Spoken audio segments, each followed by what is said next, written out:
Iran America പോർവിളിക്ക് ഒരു കുറവുണ്ടായെങ്കിലും അത് പൂർണ്ണമായും അവസാനിച്ചില്ല എന്ന സൂചനയാണ് ഇപ്പോൾ പുറത്തുവരുന്നത്. വീണ്ടും പരസ്പരം കൊലവിളിയുമായി യുഎസും ഇറാനും വാർത്തകളിൽ നിറയുന്നു. ജൂണിൽ അമേരിക്ക ആക്രമിച്ചപ്പോൾ ഇറാൻ നിയന്ത്രണം പാലിച്ചു.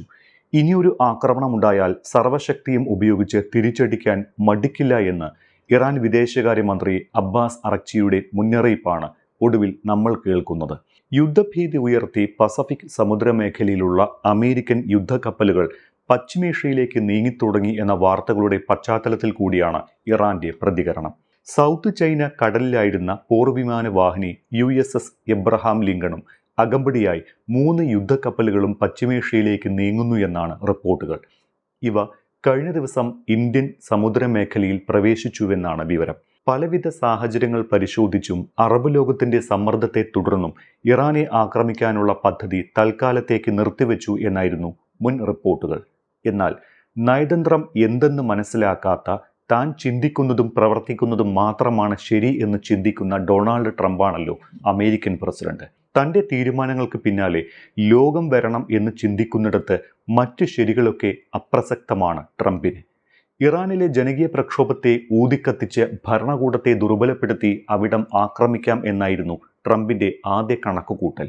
പ്രക്ഷോഭത്തെ ഇറാൻ ഭരണകൂടം അടിച്ചൊതുക്കിയതും അമേരിക്കയ്ക്ക് ചൊൽപ്പടിയിൽ നിർത്താൻ കഴിയുന്ന ഇറാനിയൻ നേതാവിനെ കണ്ടെത്താനാകാത്തതും ട്രംപിന് തിരിച്ചടിയായി. എന്നാൽ ഇറാനിലെ അസംസ്കൃത എണ്ണ ട്രംപിലെ ബിസിനസ് മനസ്സിനെ ഉത്തേജിപ്പിച്ചുകൊണ്ടിരിക്കുന്നു. വെനസ്വലയിലെ എണ്ണയുടെ നിയന്ത്രണം കിട്ടിക്കഴിഞ്ഞു. ഇറാനും കൂടി കിട്ടിയാൽ കൂടുതൽ മെച്ചം. അങ്ങനെ ലോകമെങ്ങും അമേരിക്കൻ നിയന്ത്രണത്തിലുള്ള ഭരണകൂടങ്ങൾ വഴി മേക്ക് അമേരിക്ക ഗ്രേറ്റ് എഗെയിൻ എന്ന മുദ്രാവാക്യം യാഥാർത്ഥ്യമാക്കാം എന്നാണ് ട്രംപിന്റെ ചിന്ത. പക്ഷേ ഗ്രീൻലൻഡിന്റെ കാര്യത്തിൽ വിചാരിച്ച പോലെ കാര്യങ്ങൾ നീങ്ങിയില്ല എന്ന് കാണാം. ഗ്രീൻലൻഡിനെ സൈനിക നീക്കത്തിലൂടെ സ്വന്തമാക്കും എന്ന ഭീഷണിയെ യൂറോപ്യൻ രാജ്യങ്ങളായ നാറ്റോ സഖ്യരാജ്യങ്ങൾ എതിർത്തു. അവർക്ക് നേരെ താരിഫ് ഭീഷണി ഉയർത്തി ട്രംപ്. നാറ്റോ രാജ്യങ്ങൾ അതേ ഭീഷണി തിരിച്ചുമുയർത്തി. പെട്ടെന്ന് ആ താരിഫ് നീക്കം ഉപേക്ഷിച്ചതായി ഡൊണാൾഡ് ട്രംപിന് പറയേണ്ടി വന്നു. ഒടുവിലെടുത്ത തീരുമാനം ഒടുവിലത്തേത് മാത്രമാണ് എന്നും അവസാനത്തേത് അല്ല എന്നും ട്രംപിന്റെ പ്രവർത്തികൾ കാണുന്നവർക്ക് മനസ്സിലാകും. തൽക്കാലം ഒരു തിരിച്ചടി കിട്ടിയെങ്കിലും ഉദ്ദേശിച്ച കാര്യത്തിൽ നിന്ന് പിന്മാറുന്ന ആളല്ല ട്രംപ്. ഇന്ത്യക്ക് മേൽ കനത്ത തീരുവ ചുമത്തിയിട്ടും ഇന്ത്യയുമായി വ്യാപാര കരാറിൽ നിന്ന് പിന്നോട്ടില്ല അമേരിക്ക. ഇടയ്ക്കിടെ പ്രധാനമന്ത്രി നരേന്ദ്രമോദിയെ പുകഴ്ത്തും, ഇടയ്ക്ക് ഇന്ത്യയെ വിരട്ടും. സാമം വേദം എന്ന് വേണ്ട എല്ലാ തന്ത്രവും ഉപയോഗിച്ച് ഇന്ത്യയെ താൻ വിചാരിക്കുന്ന വഴിയെ എത്തിക്കുക എന്നതാണ് ലക്ഷ്യം. അതുതന്നെയാകും ഗ്രീൻലൻഡിന്റെ കാര്യത്തിലും ട്രംപിന്റെ പദ്ധതി.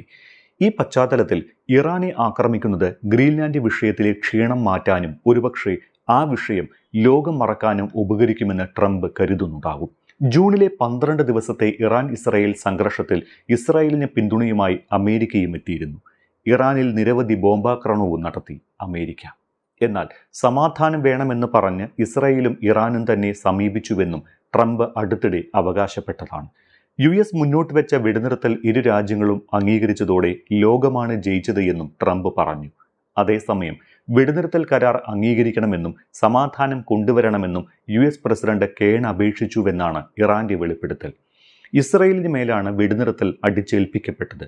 ഖത്തറിലെ US വ്യോമത്താവളത്തിന് നേരെ വിജയകരമായ ആക്രമണം ഇറാൻ നടത്തിയതോടെയാണ് ഇസ്രായേലിന് മേൽ സമ്മർദ്ദമേറിയത്. ഖത്തറിൽ നടത്തിയ ആക്രമണത്തിന് പിന്നാലെ ട്രംപ് തങ്ങളെ ബന്ധപ്പെട്ടുവെന്നും ആക്രമണം അവസാനിപ്പിക്കണമെന്നും വെടിനിർത്താൻ തയ്യാറാകണമെന്നും അപേക്ഷിക്കുകയായിരുന്നുവെന്നാണ് ഇറാന്റെ അവകാശവാദം. ഇറാനെതിരെ വീണ്ടും തിരിയാൻ ട്രംപിനെ പ്രേരിപ്പിച്ചത് ഇതാണ് എന്നും വിലയിരുത്തപ്പെടുന്നുണ്ട്. തന്നെ വധിച്ചാൽ ഇറാനെ അമേരിക്ക ഭൂമുഖത്തു നിന്ന് തുടച്ചു നീക്കുമെന്നും അതിനുള്ള ഉത്തരവുകൾ താൻ നൽകിയിട്ടുണ്ട് എന്നും പ്രസിഡന്റ് ഡൊണാൾഡ് ട്രംപ് കഴിഞ്ഞ ദിവസം പറഞ്ഞതാണ്.